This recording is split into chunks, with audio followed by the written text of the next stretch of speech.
Sir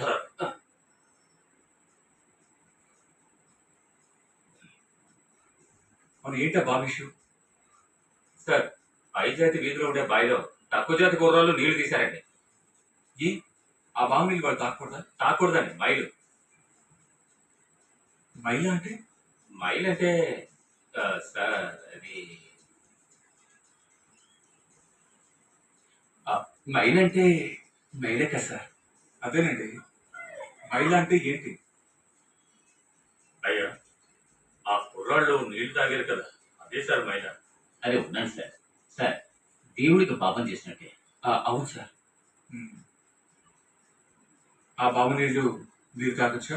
నేను తాగదు sir, నేను బీసీ కమ్యూనిటీ. మీరు? నేను తాగకూడదు సార్. అయితే మీరు ఆ కుర్రాళ్ళు ఒకటనమాట. లేదు సార్, మా వాళ్ళలోనే మేము పైన, వాళ్ళు మాకన్నా కింద సార్. ఇలా వాళ్ళ మధ్య చాలా భేదాలు ఉన్నాయి సార్. మీరు? M B C sir. ఎంబీసీనా? నువ్వే బీసీ అయ్యావు. ఆల్రెడీ మేము రిజల్ట్ కావాలని తీసుకురావడానికి ఓపిక. అందుకు సగం మంది ఒప్పుకున్నారు కదా, కావాలంటే సరి చూపిస్తాను. మీరు ఎంబీసీ? అవునయ్యా. నేను సార్. మరి శంకర్? శంకర్ గారు ఎస్సీ సార్. అయితే మీరు శంకరు